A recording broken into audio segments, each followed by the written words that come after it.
Coming up on Tech News Today, why Ev Williams says, no, I don't want to be CEO of Twitter anymore. Also, the Google TV, is it better than the Boxy? Is it better than the Roku? We'll kick that around. And why free is always better than paying for it. Software. Watch.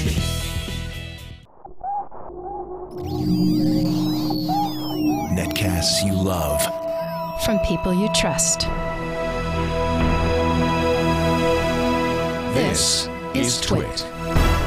Bandwidth for Tech News Today is provided by Cachefly at CACHEFLY.com.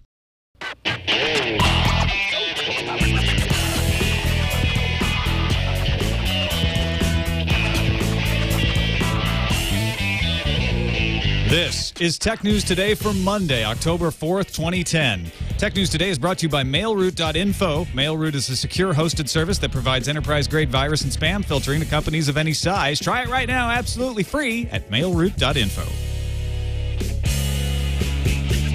Welcome to Tech News Today. I'm Tom Merritt. I'm Sarah Lane. I'm Darren Kitchen. And this is the show where we kick around the tech news of the day along with you, try to make some sense of it.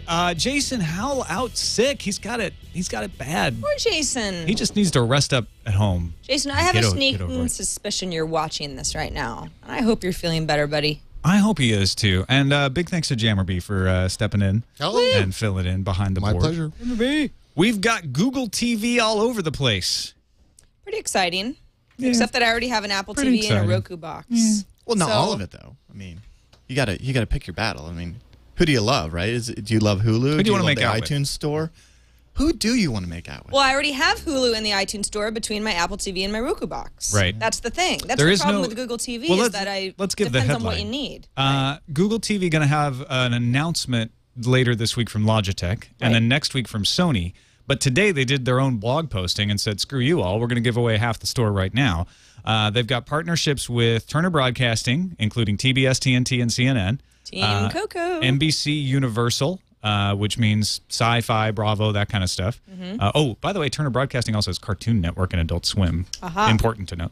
HBO with their HBO Go service, What's which is HBO Go? only available to Comcast and Verizon subscribers right now. You go to HBOGo.com, you prove that you're a current HBO subscriber, and they give you a bunch of video on the net for free. So that's not too different than just Comcast's HBO on demand, or it sounds the same. If you're an HBO subscriber, Except and you you've get got it on your Comcast- laptop. I see. Yeah. Okay, so you've got more. And then in this case, you get it on Google TV. All right. So, and this is not going to be any great shakes for anybody who doesn't have Comcast and Verizon, but if you have Verizon, Fios, or Comcast, you'll get it on Google TV.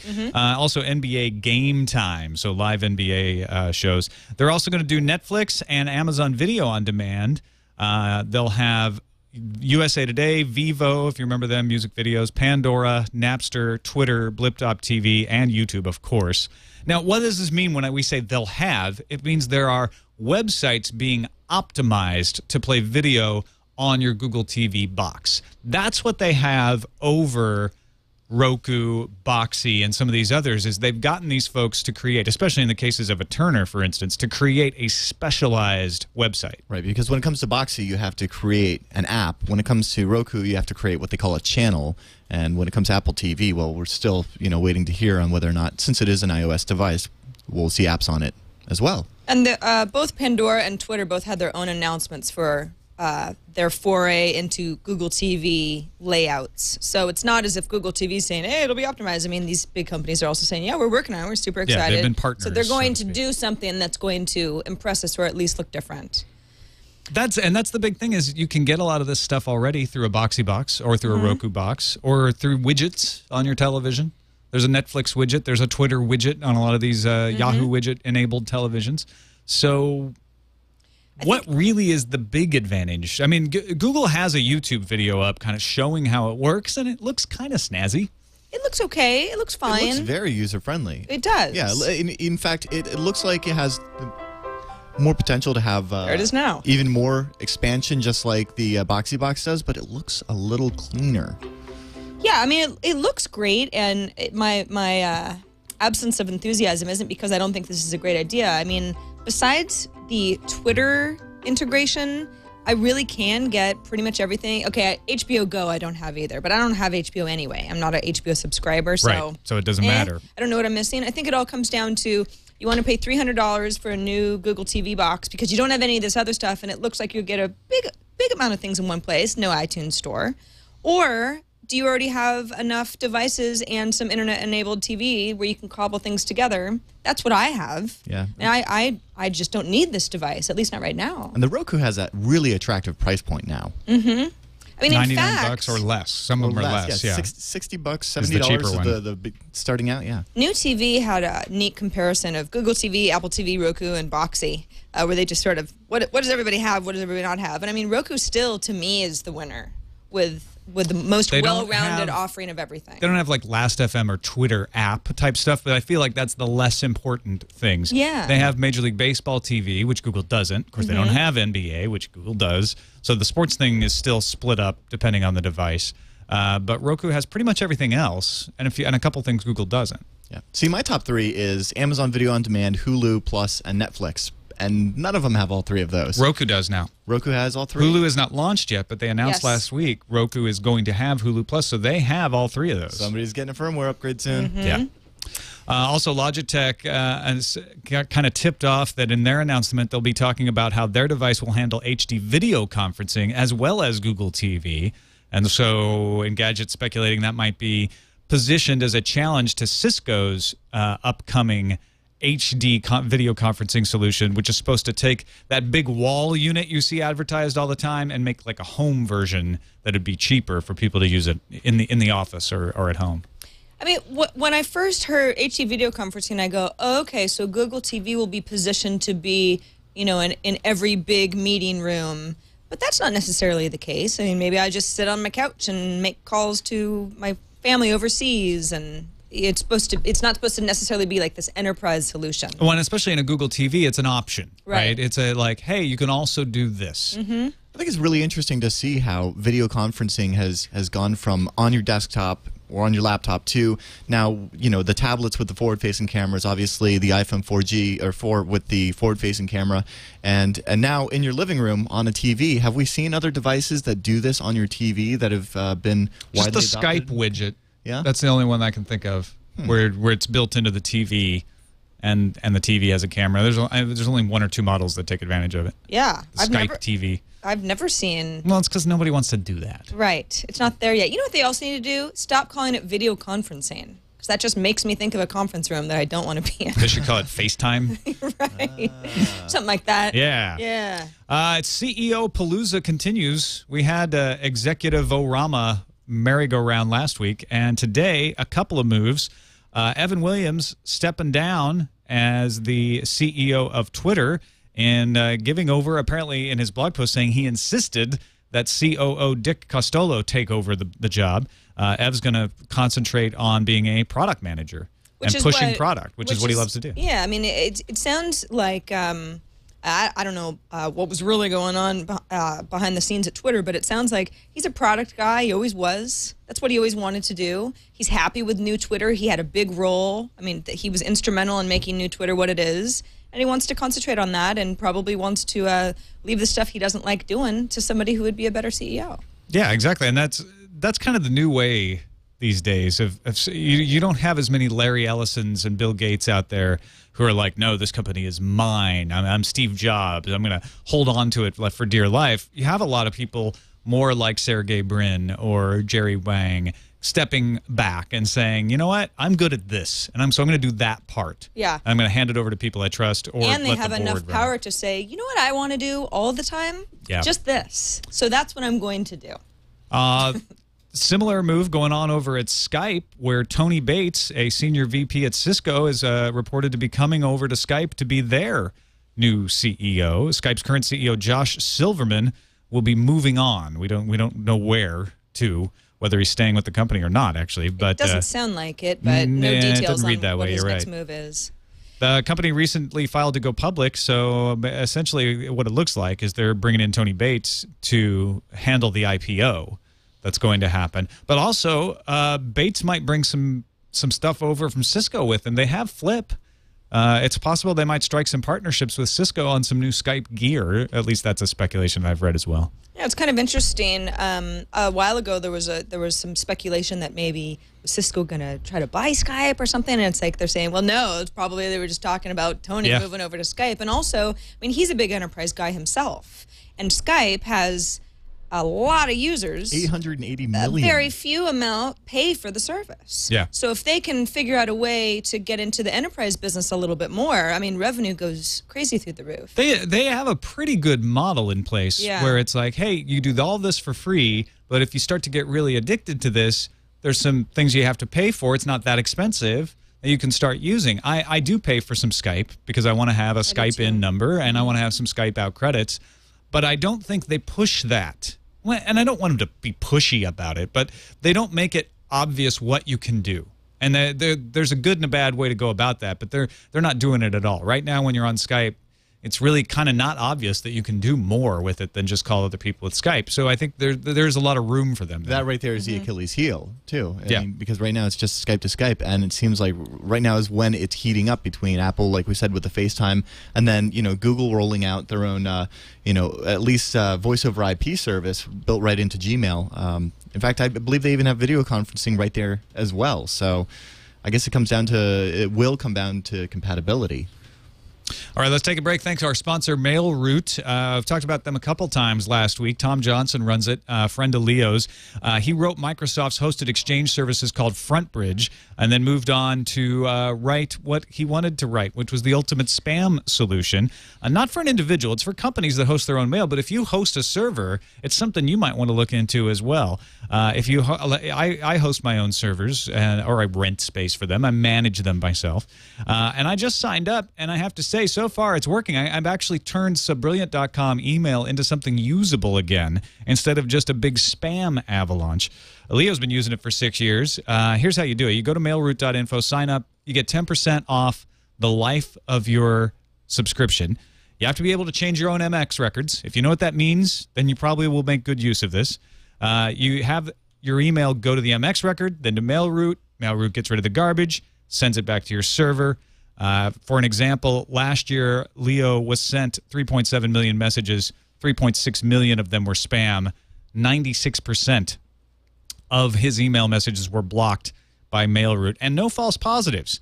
They promise 99.999% uptime. Cost you $2 per user per month. You're on a month-to-month agreement. You don't have to sign a contract. I'm using it with 2 accounts. One that actually uses Google Apps for the domain. It's just a little redundancy. So check it out, mailroute.info. We thank them for their support. Apple is challenging a patent jury verdict where they lost in a patent decision around cover flow. So they're appealing. If they lose this appeal, do they get to appeal again? Well, they're challenging the jury verdict, so it's they're not blowing a whole appeal. So yeah, I think they still could appeal afterwards. Got it. But the jury awarded $625.5 million on 3 patent violations. What Apple is saying to the U.S. District Judge Leonard Davis is that that's triple dipping. That those 3 patent violations are so similar that there should only be one $208.5 million fine if they should have to pay anything at all. Because one of these is it's cover flow, which helps you look at your files and folders visually. Right. Spotlight, which helps you find files and folders visually, sort of. Yeah. I mean, they do overlap a bit. And Apple's saying, listen, we may owe you some money, but we don't really want to pay you $600 million. Time Machine, Spotlight, cover flow, all targeted, as Sarah said. And Apple is saying that 2 of these 3 patents are not valid, and so they should only, if they have to pay anything, pay 1 of them. Right. Mirror is the company, Mirror Worlds, founded by Yale University computer science professor David Gelernter. David Gelernter, back in '93, this is just the sort of the weirdest, interesting spin-off. I don't even know how these two can... Strange coincidence. Strange coincidence was one of the guys who opened up a Unabomber package and was hurt. Yeah, he wrote Drawing Life, Surviving the Unabomber. So he's a sympathetic guy, but he incorporated Mirror Worlds in Tyler, Texas, or in that area. What's significant about that? Tyler, Texas is the East District Court, which is known as the patent troll haven. That is where this lawsuit was filed. That's where everyone goes to file their patent suits because the courts there seem to be favorable. Is filing, is doing their patent work? That's a good question, but yes, a lot of the times. It's definitely where Eye for Eye sued Microsoft, was in this same court. Interesting. You get a lot of these patent suits over there. So Apple, and anybody who knows anything about HyperCard knows that Apple has had something like this for a long time. This should never have gone to court if Apple thought they could lose. And Apple took it all the way. They're like, forget it. We're going to a jury. Right, right. Well, with $13.9 billion in sales for Macintosh computers last year, 208.5 million might be considered a drop in the bucket. I don't know, but 625, yeah, it's the principle of the thing. Like, they're not letting go, that's for sure. Yeah. Well, you shouldn't let go either of Verizon because you might be getting a check. Woohoo! Verizon. How much, Tom? Well, $30 to $90 million, depending on how you calculate it, will be refunded to Sounds great. a bunch of different people, and you can get from $3 to $6 of that. Hey, that's 2 lattes on the I'd be high done side. with the $30 to $90 million, and then you had to just crush my dreams now. Essentially what was going on here, the FCC launched a probe last December into early termination fees, but also uncovered some stuff about the mobile web feature. It turned out that people were getting charged data fees for the default web page that launched when you opened the web browser on Verizon feature phones. Right, and it also was bundled with Verizon email service and all sorts of things that Gmail and Google would give you for free. Yeah. So in the terms of service, it said if you open this, you won't get charged for the default page because that's served by Verizon. But if you go from there to anywhere else, we'll charge you a data fee for that. Well, and apparently through a billing error, they were charging people for that and a few other things like that. Well, it's a good thing they found out because obviously Verizon had no clue. They wouldn't have known for so many years that they were miscalculating and charging unjustly. Well, this is just a great example. This is a telephone company we're talking about. Right. They would never do something like that. It's a great example of looking through your phone bill. And yeah, I do every month. I mean, just to make sure. To review it, right. The only times I actually go through line by line is if I go, this seems a little high. What did I do? And if I can find that $10, whatever it was, I go, okay, yeah, fine. But the little $2 here and there adds up to many billions of dollars in this particular case, whether it was an error or not. I mean, we're not getting big refunds as individuals, but the company had this error not been found, made a huge multi-million-dollar profit. 15 million customers who did not have data plans were billed for data sessions, and that ended up being $30 to $90 million. Think of all those people who don't know about this story, or don't have any idea what's going on, would never know. They're just going to get a credit. Or for those that were so upset by being charged unjustly that left for another, a superior carrier like AT&T. I can't do it, sorry. But a superior carrier, if something like that existed. If something like that existed and they jump ship, they'd get a nice check in the mail. For $6, maybe, if they were lucky, or $3. Yeah, $3 to $6. Yeah, well. And I bet the lawyers get bigger checks. Just saying. Well, yeah. Toshiba has launched what it claims are the first 3D television sets that do not require special glasses. I have seen television sets demonstrate this before, so I'm not sure that these are the first, but maybe they're saying they're the first that will actually be sold. The 2 sets use lenticular lenses. Those are the ones that kind of create separate versions, in this case 9 overlapping images, so it doesn't matter where you're sitting, you see the 2 images sent to each eye. It's what Nintendo uses on the 3DS, right? Although it does matter where you're sitting, Tom, because if you're not sitting in the right place, the 3D doesn't work, and that's why this is stupid. So right, you can't sit on the side. No. You have to sit in front of it. You got a 40-degree window of sweet spot. Just reconfigure your living room, Sarah. Darren, I mean, is your living room the size of a closet so you can only sit in one specific place? If so, I'm all on board with this. Oh, wait, you couldn't fit 2 TVs in the little closet of your No, living room. you could. The TVs that they have right now are in the varieties of 20 inches and 12 inches. So that's ugly. I don't want that. 90. You just have to sit bigger. 90 centimeters from the 20-inch set. Yeah, that's all. Why don't you want to sit 25 inches from the 20-inch set? Too many rules. It looks so much bigger at that point. You know, your parents always told you, don't sit so close to the TV. You're gonna go blind. Well, don't worry. They're only going to sell these in Japan anyway. Oh, well. So we're pretty much off the hook. Yeah. I don't know. I like the proof of concept, but I wouldn't want this in my living room. Not I yet. want the 3D TV that doesn't require glasses. Me too. I don't think I want it to be lenticular. I'm waiting for somebody to come up with something else. Because what does normal TV look on a lenticular screen? I'm just curious. How do That's you the thing. A lot of the stuff is not optimized for 3D, and it's just a gimmick. Yeah, and how do you optimize for this? Like, do the cinematographers have to shoot it with completely different technology if it's going to be on a lenticular screen versus on a shutter? Could make a difference. I mean, it would work. It'll work in either case, but it may be optimized for one type and not look as good on another. Really cool technology. I don't know. Maybe it even. I want the TV. Should we give rise to the name 3Dophile now? For the people who can tell the difference? Yeah. Well, it was obviously not shot for lenticular. Yes, but that is the lamest dinner party ever. By the way, if you are in Japan, it'll cost you 120,000 yen when these start shipping. That's around $1,400 US. That's about what I paid for my 2D TV, so it's not that outrageous. No. Yeah, 2D TV. What's outrageous is I'm that such a dino. Plane Finder AR application. What is that? No, that app We talked is the about one this where last week. You launch it and you know what's overhead. You hold it up and let a plane going overhead, and it'll tell you everything about it. It'll tell you where it's going, when it's supposed to get there, what the flight plan so, like, looks for example, like. Air Force One taking Barack Obama back to D.C. Exactly. And the terrorists win. Seems risky. Well, that's what the Department of Homeland Security is saying, at least according to the Daily Mail. The program sells in the online Apple Store, and Department of Homeland Security is now examining how to protect airliners, and concerned because the application works by intercepting the automatic dependent surveillance broadcasts, or ADSB. What is that? And we need to protect the airlines because, this is data that they're publishing on their own websites. So wait a minute. What is ADSB? It stands for Automatic Dependent Surveillance Broadcast, and it's a system by which the aircraft periodically broadcasts its position and all a whole bunch of other telemetry, and this is used by air traffic control so that they can see on their radar screens a lot more information and have a better way to direct traffic. So it's safer because it's an international standard, so all planes can use it. Not every country uses this yet, but all planes have it. Australia's got it across the board. So yeah, and but it's unencrypted.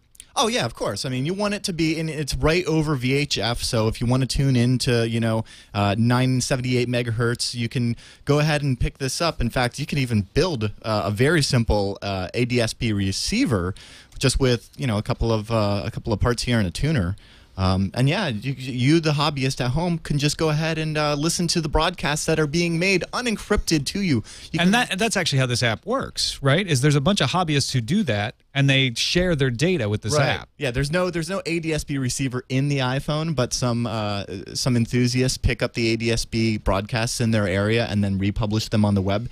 So this just aggregates those so that when you point it at the sky, and it knows based on your GPS and what time it is, and then it goes and looks up and says, oh, hey, well, that must be that flight. Here's its altitude and its speed and all that other fun stuff. So it's a case of the government not understanding how apps work because they're providing the information and saying, just don't build anything, but we'll give you the information, but just don't build anything, or that's a security risk. What they're saying is the app could be used as an easy way to target an aircraft with surface-to-air missiles without going to the expense or trouble of building one of these boxes. Right. So it's providing an easier way to get at the data than you would get otherwise. Because the terrorists couldn't otherwise go to any other means to find this information. Well, and that's the thing. And this is a wider conversation about what actually stops terrorism. And we have this a lot when we talk about airport security. But like these things that generally end up punishing the people who aren't doing bad things and don't necessarily stop the bad guys. Well, the way I see it, though, is an enthusiast might actually get some real value out of this. Some pilots might, some people working in I don't know, just in the airline industry and stuff might get some real use out of this application. And, considering that it's not encrypted, it's out there for you to listen to, says that, hey, what's the problem? Is there, other than, can we think of a good reason to allow this?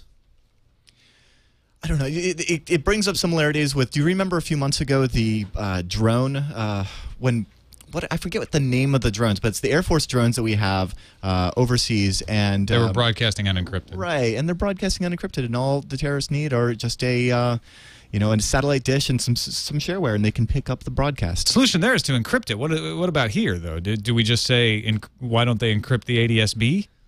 I think that's What are they shutting down by doing that? That's a negative for them. Well, it definitely impacts air traffic control. Yeah, that's true. true. And to say, oh, it's simple, just encrypt all of the transmissions. Well, then every air traffic controller has to be updated, privy of that encryption key. In which case, it's kind of a public secret at that point. It used to be that there were devices that you could buy. In fact, you can buy one of these receivers off the shelf for like $1,500, and it used to be that they were like on a 5-minute time delay. But since late 2009, that's totally not the case anymore. And there was never any regulation that they had to be on a 5-minute delay or anything like that. Also, Jose B in the chat room brings up the fact that there's several websites out there that show you your flight information if you're waiting on a plane to come. That's true. So we should ban Safari, because that could be including used a couple of the airlines good. themselves. Yeah. You put in a flight number, it tells you where the plane is. Yeah. Seems like overcaution. And I know it's good to be them not overcautious getting it. when you're talking about stuff like It this. seems like someone saying, This is you totally built them an not app getting where it. you pointed at a plane and it tells you. No, we I think can't do They that. probably have a fundamental misunderstanding of the technology Yes. and think that the iPhone is doing something to the plane. I agree. Yeah. Want to shoot down a plane? There's an app for that. Oh. The level of excitement and anticipation for Windows Phone 7 is mounting, says Todd Bricks at the Windows Phone team blog. But they've rolled out some dates now for the Windows developers to get the App Store up and running. Yeah, so it's like if you've already signed up on, October 6th, I guess that's in 2 days, you may be one of the lucky first 1,000 or so folks who go into the next phase of getting your app accepted. And if you're not, and it's like a first come first serve thing, and if you're not, then it's another week, and then they're hoping to start rolling out completely to developers in November, which is not anything totally earth-shattering, but it's like Microsoft has really not done a rollout like this to developers as structured, and it says to me that they're either expecting or just really, really, really hoping for a huge crush and wave of interest from the developer community. Or at least they're trying to make us think that will happen. Or that. But I have Or they're to just say, trying to exercise some stiff control over that marketplace. Yeah. I just don't think that they'd go through the trouble to fool us into thinking that people were beating down their It's a door trying to conspiracy. get, into the marketplace. Yeah, I think the biggest thing you take away from this is, hey, they're really getting serious about the marketplace. Yep. We know there's we'll talk about the Windows Phone launch dates later in the show. It's go time. Right. It's time if you're a developer who's been wanting to play around with Windows Phone 7, now's the time to get going. Get that app ready to submit. Yeah, I mean, with all the mumbling and grumbling about App Store and getting through and being featured, and kudos to Microsoft to at least try to make this as painless as possible, or they're hoping anyway. Yeah. All right, let's move on to the news fuse.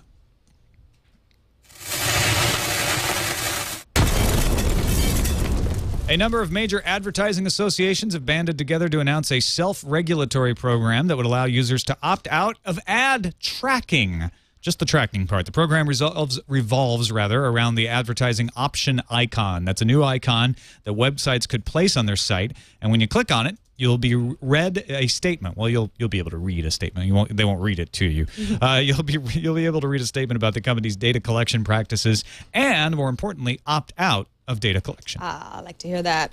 Iranian state media report that the government there have arrested nuclear spies on suspicion of being responsible for the recent Stuxnet cyber attacks.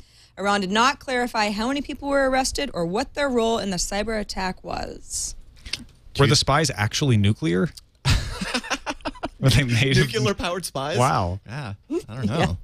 They're trying to. That's what Iran said. They called them nuclear spies. We're just quoting. And It's really, really hot. I think they're trying to sap your dispenser. Anyway. So 2/3 of Windows XP, 2/3 of Windows users still use XP. The overall market share of Windows has had a slight decline. While Windows 7 is beginning to gain, it can't make up for the loss of XP and Vista users. Meanwhile, XP users seem reluctant to upgrade to Windows 7. Oh, well. Cataclysm is coming. December 7th. 2010, a day that will live in infamy for Blizzard fans. Blizzard confirmed the date today of the third expansion to the World of Warcraft MMO, although they only included the price of 35 euros in their Paris datelined press release. Initially, the collector's edition, which will be 70 euros, will only be available in retail stores. If you're ordering it online, you're going to have to wait. Let me guess, you're excited about this. I am excited. Yes. Good. I'm glad. T-Mobile settled out of court on Friday with Easy Texting over T-Mobile's discontinuation of Easy Texting's access to text messaging services. Easy Texting provided text message marketing to several companies, including a medical marijuana service. You may have remembered we spoke about this a few weeks ago. Full terms of the settlement were not disclosed. However, lawyers said T-Mobile would be required to stop blocking Easy Texting's clients. Stop it. Stop that. T-Mobile. I really hoped that one would have gone to court. Oh, well. Yeah, So- no precedent. Huh? Yeah, no precedent yet. So Qualcomm is canceling its consumer direct Flow TV service. The mobile TV service will be winding down by the end of the year. Now, Flow TV allowed consumers to receive major broadcast and cable TV channels wirelessly through their phones that they purchased or direct or Flow That TV one- devices. that one device, That one yeah. device, yeah. Yeah. So Qualcomm CEO Paul Jacobs said that the company might be better served using the Flow TV spectrum to, I don't know, distribute some other content. I guess people bought iPads instead. So are you saying that the iPad stopped the Flow? TV, yeah. Yes. The Flow TV. Wow. Unsurprisingly, Korea took home the most medals at the World Cyber Games this weekend. The UK and Brazil tied for second. The competition took place in Los Angeles, California, and featured competition in several video games, including StarCraft, that's why Korea won, Guitar Hero 5, Warcraft 3, FIFA 10, and a few more. Guitar Hero 5. Yeah, I know. They're up to 5? Seriously, that's what I I said. thought everybody had migrated over to Rock Band a while ago. They should. Not in the Yeah. pro circuit. Well, all Not right. at the Olympics. Guitar Hero 5. And that's the difference between Guitar Hero and Rock Band. Yep. Negative versus positive reinforcement. I've got good news or I've got bad news, depending on how much you like The Hobbit, because the on-again, off-again Hobbit movie is apparently on again. Yay! The New York Times reports that Warner Brothers and MGM are on the verge of an agreement that would allow Peter Jackson to begin shooting The Hobbit early next year. The plan has been to release the movie in 2 parts, and there's been all sorts of back Oh, and yeah, forth. it's been Guillermo del drama. Toro was going to direct it, and then he kind of said, listen, we can't get anywhere. I can't do this anymore. I got to do other projects. I'm out. Yeah. Peter Jackson was never going to direct it. He was executive producer. It's fighting, backstabbing, betrayal. And it's his baby, and yes, so much betrayal. I think it's as if one of them is wearing the one ring. Precious. And yeah, so I don't know. I personally am. I need a Hobbit movie to happen. That's just something that I need in my lifetime. And I like the fact that Peter Jackson is stepping up as director. That's how I would have always wanted it. Speaking of movies, let's finish off with The Social Network. Came out this weekend and topped the box office. 23 million cool ones. Million. You know, so Tom, of the 3 of us here, you're the only one who saw it. Yeah. What'd you think? My opinion on The Social Network, which has been refined in many conversations over the weekend, Yes. is that it is a very good movie. If you care nothing for Facebook or social networking and you want to see a good movie with good writing, directing, and acting, watch The Social Network. But it's a for- fine movie. for- If you're one of us who's really excited about like hearing the story of Facebook told because it is a dramatic story, it's annoying because you know most of it's not true. In fact, his girlfriend Priscilla Chang, who he met the same year that he started the Facebook, isn't in the movie. And he's been with her ever since. And the whole premise of the movie is that he starts the Facebook because he's mad at his ex-girlfriend that just broke up with him, and he's still trying to get her back at the very end of the movie. It's like, well, that's not even true. The motivation's not even there. See, I don't, Darren, I don't know about you, but it's like I don't think I'd ever be able to separate the two. I would just sit there the whole time going, well, that didn't happen. That didn't happen. There's enough that did happen that it's not like you're just going to be annoyed every second. Yeah. In fact, to Aaron Sorkin's credit, I don't know who he got to help him, but all of the hacker talk in the scene where he's creating Face Smash, which is the predecessor site to Facebook, where he's going into all of these image directories and downloading all of the pictures of all the women at Harvard. It's all accurate. Yeah, it all makes sense. Everything he said, I was like, oh yeah, okay, that might work. I don't know if it's accurate as to what he actually did, but it all made sense. Mm-hmm. So you're saying he used wget, so there's suspension of disbelief. He was there. uses the word wget. He actually does? For Yeah. real? Oh, wow. Yeah. All right, I'm in.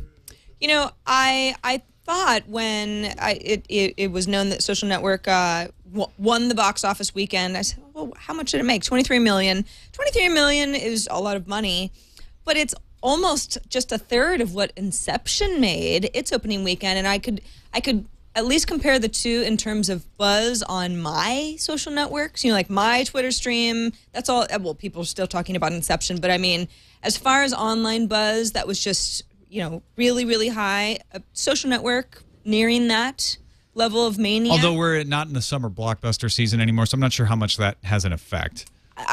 You just don't have as many people going to the movies. I guess I thought it would have more of an effect than the traditional cycle of money-making movies, but I guess that still rules in Hollywood to some extent. Anyway, I would recommend going to see it. However, if you're expecting to see, if you're a fan of Facebook and you're knowledgeable about it, you're going to have to suspend a lot of your disbelief. There's some good lines in the movie. It's Sorkin. He writes well. Right, yeah. On to the calendar. Steve Ballmer and AT&T's Ralph De La Vega are going to headline Windows Phone 7 launch event in New York on October 11th. Yeah, this is big. This is big news. Like, they've confirmed it. It's all real. It almost feels like old news because we've been reporting so many rumors. But there's going to be an October 11th event in London and New York for sure. And then it looks like So that's November 8th. Next Monday. Yeah. Yeah, cool. November 8th looks like the launch date here in the U.S. And we will also see T-Mobile phones. Although AT&T's De La Vega gets to headline. He gets to go up on stage and he gets made the most out of. Apparently, T-Mobile stuff will be later in the day. They don't get as prime a position. Come on up here, Ralph. We're not suing you. Yeah, not yet. Come on. Tell us about your phones. You ain't Motorola. Come up on stage. Also, Free Software Foundation. It's a big one. It's a milestone. 25 today. Today, 25 years ago, Richard Stallman said, enough. If I want to rewrite that printer software, I'm going to damn well rewrite that printer software. I'm starting a foundation. You know, like Linus says, software is like sex. It's better when it's free. Wow. Huh. It's, hadn't heard that one. That's true. Of software, for sure. Well, we've got him to thank for Linux. It's definitely true of sex. Yes. So I guess he's right. I guess I'll just take your word for it on the software. I always pay for mine.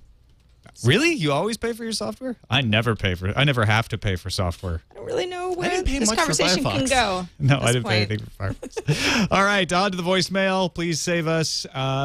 Person who sent in a Vimeo video to finally put to rest all this stuff about what Zuckerberg actually means.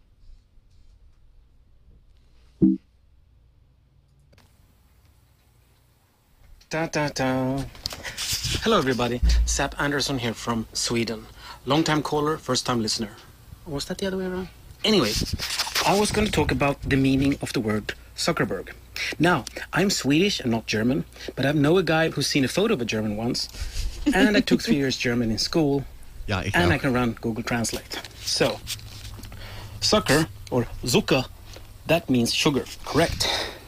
But Berg, or Berg, which is would be more the German pronunciation, does mean mountain. Nice art. Whereas Burg, which sounds castle. more like the English pronunciation, but is spelled with U, that does indeed mean castle. So the word Zuckerberg would really mean sugar mountain, not sugar castle.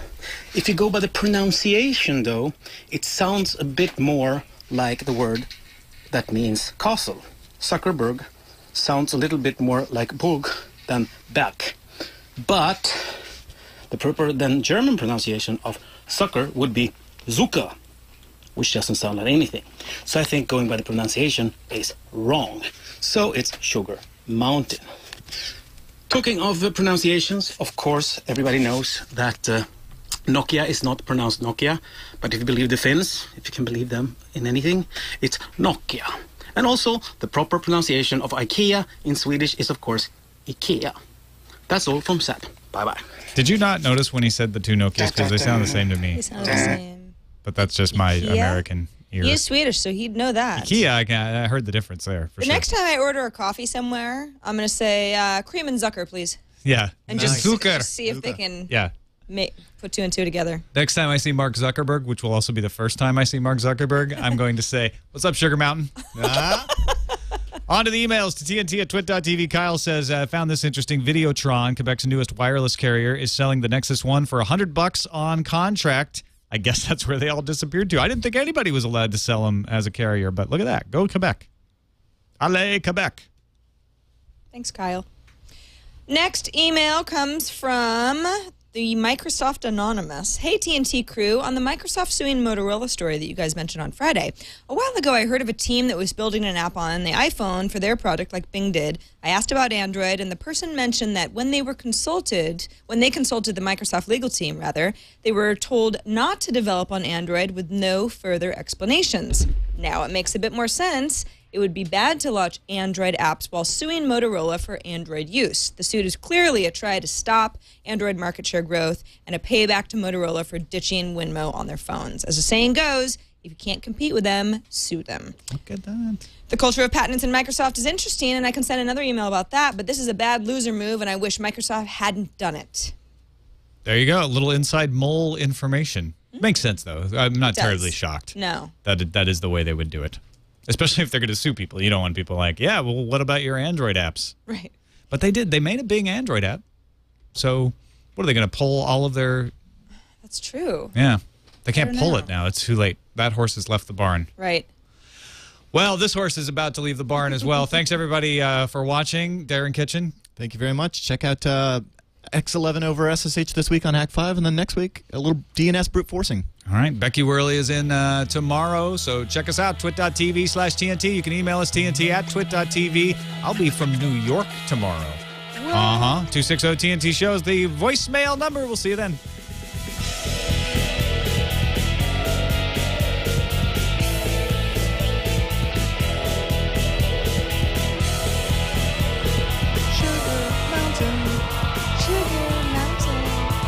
Snowy little sugar mountain. Reminds me of the warehouse in